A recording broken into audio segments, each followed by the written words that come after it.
Hello दोस्तों, नमस्कार, सत श्री अकाल, आदाब। एक बार फिर आप तमाम लोगों का स्वागत करता हूं आपके अपने चैनल डी के गुड बुक में। साथियों, एक और नए मुद्दे के साथ मैं आप लोगों के बीच में उपस्थित हूं। और आज का जो हमारा मुद्दा है, मैं वादा करता हूं कि इसमें आपको मज़ा भी आएगा, आपको हंसी भी आएगी और आप सोचने पे भी मजबूर हो जाओगे कि क्या ऐसा भी हो सकता है। थोड़ी देर के लिए सोचते हैं और खुद से एक सवाल भी करते हैं कि क्या अगर इस तरह की चीज़ें होती हैं समाज में, तो इसके लिए जिम्मेदार कौन है? राज्य सरकार जिम्मेदार है, या जहां वो चीज़ें हो रही हैं वो लोग जिम्मेदार हैं, लॉ एंड ऑर्डर जिम्मेदार है? आखिर जिम्मेदार कौन है? आपने बहुत सारी चीज़ें ऐसी सुनी होंगी, देखी होंगी कि फर्जी कंपनी पकड़ी गई है। किसी ने फर्जी कंपनी खोल के रखी हुई थी और वहाँ लोगों को ठगा जा रहा था, लूटा जा रहा था। आपने कई बार और ये भी सुना होगा कि कोई नकली पुलिस वाला पकड़ा गया है, वो दरोगा बन करके घूम रहा था। कहीं ये भी सुना होगा कि नकली अधिकारी बन करके आए और वो विधवा पेंशन बनाने के लिए या किसी का गरीब व्यक्तियों का घर बनाने के लिए इधर उधर के वादे कर रहे हैं और फॉर्म भरा रहे हैं और फॉर्म भरने के नाम पे आपसे पैसा ले रहे हैं। कहीं नकली ऑफिसर पकड़े जाते हैं, कहीं नकली जई पकड़ा जाता है, कहीं नकली पुलिस वाले पकड़े जाते हैं और बहुत सारे लोग इस तरह के कारनामे करते भी हैं, है ना। आपने बहुत सारे पहले सुने भी होंगे। आज की जो कहानी है वो भी इस फर्जी तरीके से काम करने वालों के आसपास घूमती है। बहुत सारे लोग हैं जो अपने फर्जी काम को अंजाम देते हैं, चाहे उसके लिए उन्हें कुछ भी करना पड़े।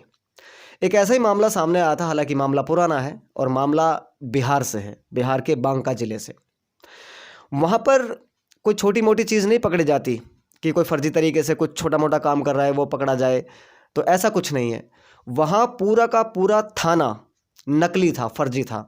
वो पकड़ा गया है, वो रडार पे आया है और 8 महीने के लंबे करियर में, 8 महीने कोई छोटा समय नहीं है, कोई कम समय नहीं है। एक फर्जी थाना चलाया और लगातार 8 महीने चलाया और इस रुआब के साथ चलाया कि लोगों को लगा कि वास्तव में ये थाना ही तो है।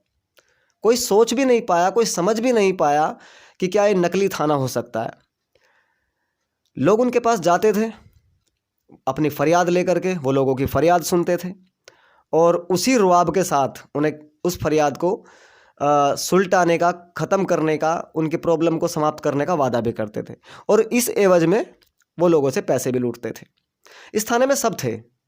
एक दरोगा थी, महिला दरोगा, एक चौकीदार और भी बहुत सारे लोग, लगभग 7 लोग उस थाने को चला रहे थे जो फर्जी था। एक समय क्या होता है कि ये जो फर्जी थाना जब रडार पे आया, एक जो असली पुलिस है एरिया की, वहाँ उस एरिया में किसी को पकड़ने के लिए दबिश डालती है। दबिश डालती है तो वहाँ पे वो शख्स तो मिलता नहीं है, लेकिन उस पुलिस की नज़र, जो असली पुलिस है, उनकी नज़र पहुँच जाती है 2 ऐसे शख्स के ऊपर जिन्होंने पुलिस की वर्दी पहनी हुई थी और एक दरोगा थी उसमें और एक और लड़का उसके साथ था, वो भी पुलिस की वर्दी में था। तो पुलिस को देख करके उनके ऊपर शक हुआ कि इस तरह की एक्टिविटी, क्योंकि एक जो प्रोफेशन होता है उसमें आदमी निपुण हो जाता है पूरी तरह से, और जो उसके प्रोफेशनल का नहीं है, उस कैटेगरी का नहीं है, तो कहीं ना कहीं कुछ ना कुछ वो सबूत ऐसे छोड़ देता है। कुछ एक्टिविटी उसकी ऐसी हो जाती हैं कि पुलिस समझने के देर नहीं लगाती और पुलिस को ट्रेनिंग के दौरान ये सारी चीज़ें सिखाई जाती हैं। तो असली पुलिस ने उनके ऊपर शक जताया और उनको पूछताछ के लिए इंटरोगेट करना शुरू कर दिया। जैसे जैसे ये पूछताछ का सिलसिला आगे बढ़ा, धीरे धीरे बातें सामने आना शुरू हो गई। जो महिला दरोगा थी उसने भी सारा कुछ बताया और उसके साथ में जो लड़का था उसने भी सारा कुछ बताया। अच्छा, जब ये थाना चलाते थे तो मामले को सुलटाने के लिए, मान लो किसी का विवाद है, 2 परिवारों का विवाद है, वो थाने में गए, इस नकली थाने में, फर्जी थाने में वो गए। बाकायदा वहाँ लॉकअप भी उन्होंने बनाया हुआ था, सारी चीज़ें थी, कंप्यूटर भी था, बड़ी बड़ी मोटी मोटी फाइलें भी थी और वर्दी भी थी, और वो भी बैच के साथ, पूरी तरह से सब बढ़िया, कोई शक करने की कोई गुंजाइश ही नहीं थी। तो वहाँ के आसपास के गरीब लोग, गरीब जनता, अनपढ़ लोग, वो उन पर आंख मूंद करके विश्वास कर रहे थे, क्योंकि अभी तक ऐसा कोई केस सामने आया नहीं था कि कहीं इस तरह की चीज़ भी हो सकती है, क्या नकली थाना भी हो सकता है, नकली पुलिस भी हो सकती है। तो किसी को कोई शक नहीं हुआ। छोटे मोटे लोग अपने जाते, छोटे मोटे केस को लेकर के वो उनको सुलझा देते और दोनों तरफ से, दोनों पक्षों से वो पैसे लेते। इस तरह से वो अच्छी खासी कमाई वहाँ से कर रहे थे। 8 महीने लगातार उन्होंने ये काम किया। आखिरकार 8 महीने बाद जैसे मैंने आपको बताया कि वो रडार पर आ गए। असली पुलिस ने देख करके उनको नोटिस किया, और नोटिस किया तो उनको पकड़ करके, गिरफ्तार करके उनसे पूछताछ करनी शुरू की। और जब पूछताछ हुई तो पूछताछ एक ऐसा मोड़ ले लिया उसने कि लोगों को सोचने पे मजबूर कर दिया, पुलिस वालों को भी सोचने पे मजबूर कर दिया कि यार इतने क्रिएटिव कैसे हो सकते हैं लोग। अंजाम की परवाह नहीं है, आप नकली थाना चला रहे हो। सोचो अगर इसको पता चले, किसी को पता चल जाए तो आपका क्या हश्र हो सकता है, क्या चीज़ें आपको भुगतनी पड़ सकती है। ये नहीं उनके दिमाग में था। तो चला रहे थे धड़ल्ले से और पकड़े गए। इसमें जो महिला दरोगा है उसका नाम है अनीता। अनीता बताती है अपने बयान में कि मैं पुलिस की तैयारी कर रही थी पहले से, और मुझे एक शख्स 70,000 रुपये की रिश्वत लेकर के मुझे दरोगा बना करके और इस थाने में भेजा है। मैं खुद से नहीं आई हूँ यहाँ पर। और इस व्यक्ति का नाम था भोला यादव। भोला यादव पूरा इस टीम का सरगना था, मास्टरमाइंड कह लीजिए। तो पूरा लीडर था वो ही इस कारनामे को अंजाम दे रहा था। बाकी कुछ लोगों को पता था, कुछ को नहीं पता था। कुछ उससे मिले हुए थे और कुछ को ये भ्रम था कि ये असली थाना है और मेरी यहाँ पे जॉब लगी है। बाकायदा उनको वो पैसे वगैरह भी देता, सारे काम करते। तो भोला यादव ने 70,000 रुपये लेकर के अनीता नाम की लेडीज़ को दरोगा बना करके उस थाने में भेज दिया, बांका जिले के एक थाने में, बिहार। और वो अपना पूरा रुआब के साथ काम करती रही।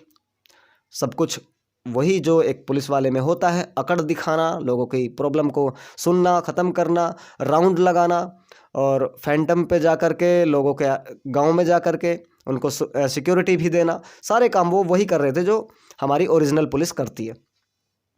इसके साथ में जो लड़का था एक, उसका नाम था आकाश। आकाश इस थाने में चौकीदार का काम करता था। बाकायदा चौकीदार अपॉइंट किया गेट पर कि कोई अंदर आए तो पूछ करके आए, अपॉइंटमेंट लेकर के आए। तो चौकीदार भी खड़ा किया हुआ था ताकि किसी को बिल्कुल भी शक ना हो कि ये थाना फर्जी है। तो अनीता दरोगा और जो आकाश हैं वो चौकीदार। और जो मैंने पहले नाम लिया भोला यादव, ये कभी कभी थाने में आता था, कभी कभी बीच में आ गया, कभी नहीं आया। तो इस तरह से चलता रहता था। यही 6-7 लोग मिल करके, और इनके अन्य साथी थे, कुछ कांस्टेबल थे, कुछ हेड कांस्टेबल थे, यही लोग उस थाने को चला रहे थे।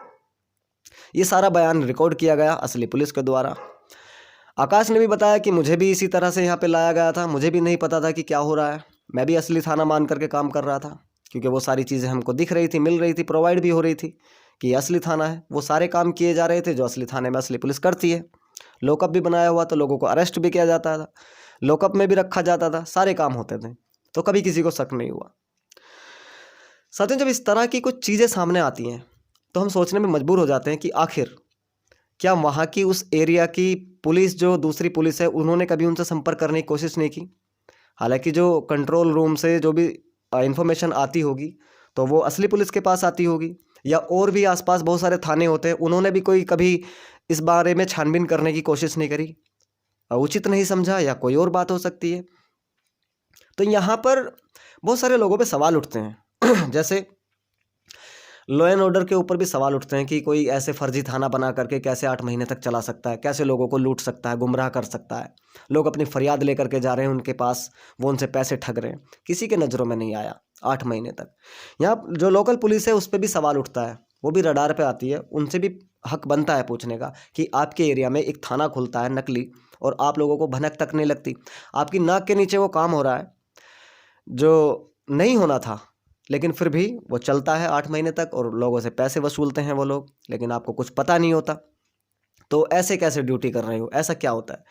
तो एक खबर जब बाहर आई तो लोगों के रूह कांप गई, पैरों तले से ज़मीन खिसक गई कि ये ऐसा कैसे हो सकता है।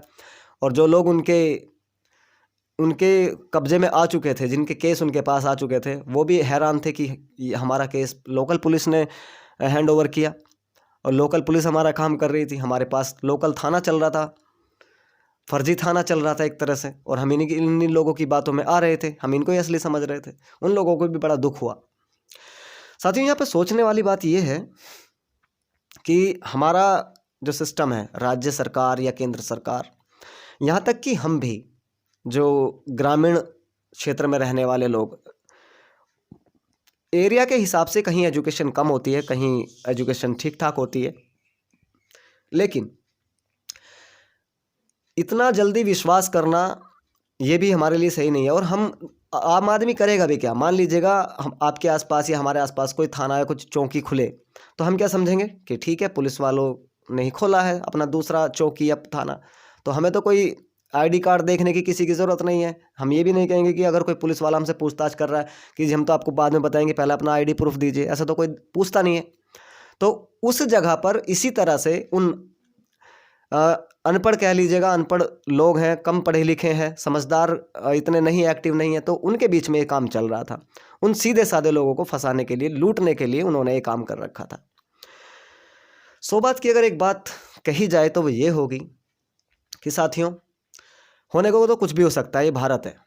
यहाँ नकली थाने हो सकते हैं, नकली कंपनियां हो सकती हैं, नकली लोग हो सकते हैं, नकली एसपी डीएसपी तक पकड़े गए हैं, नकली जई तक पकड़े गए हैं, नकली जज तक पकड़े गए हैं। तो यहाँ होने को तो सब कुछ हो सकता है, कोई इस तरह की चीज़ें नहीं है कि पहली बार हो रहा है। लेकिन ये एक ऐसा मामला था जो कानून के ऊपर भी एक प्रश्न छोड़ जाता है, एक चिन्ह छोड़ जाता है कि आपकी नाक के नीचे से ऐसा कुछ हो गया।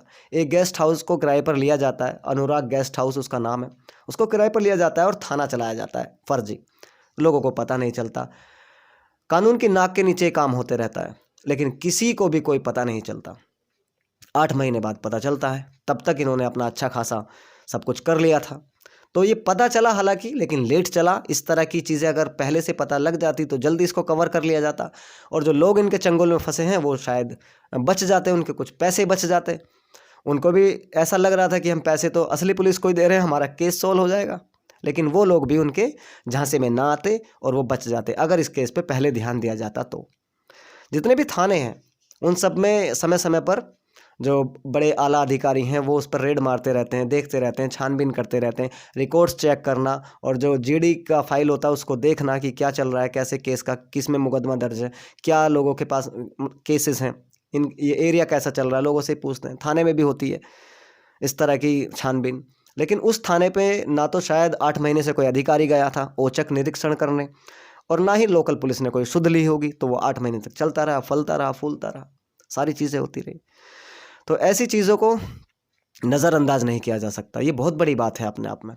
तो गवर्नमेंट को बाद में पता चला और लोगों को भी बाद में पता चला। इस तरह की कहानियाँ हमें बहुत कुछ सिखाती हैं, ये भी सिखाती हैं कि अविश्वास करने से पहले थोड़ा सा सोच लीजिएगा। और हालांकि ये काम आम आदमी का नहीं, जैसे मैं बता रहा हूँ, पुलिस आम आदमी के लिए सिर्फ पुलिस है, हमारे लिए पुलिस सिर्फ पुलिस है। हमें क्या ज़रूरत पड़ी है छानबीन करने की? छानबीन करना सरकार का काम है, गवर्नमेंट का काम है। हमारे लिए तो सब एक जैसे दिखते हैं वर्दी में। तो साथियों, ये आज की कहानी थी जहाँ पर एक थाना चलता है, फर्जी थाना, 8 महीने तक, और लास्ट में वो पकड़ा जाता है। ये सभी लोग भोला यादव, अनीता और आकाश, ये जेल में हैं, जेल काट रहे हैं अपने गुनाह की, जो इन्होंने गुनाह किया। इनके साथी भी जेल में, और ना जाने कितने दिन तक रहेंगे वो एक अलग बात है। जो इनके ऊपर मुकदमा चला है, जो केस बने हैं, जो धाराएं लगी हैं, उन सब के मद्देनज़र ये जेल में है, और जब तक इनको सज़ा मुकर्रर की गई है वो ये काट के आएंगे। और हम उम्मीद करते हैं कि इस तरह का कोई फर्जी काम ये बाद में ना करें। तो दोस्तों, बहुत बहुत शुक्रिया, बहुत बहुत धन्यवाद। ये आज की कहानी थी। जल्दी मिलता हूँ किसी और नए टॉपिक पर, किसी और नए मुद्दे के साथ। तब तक अपना ख्याल रखें। जय हिंद, जय भारत।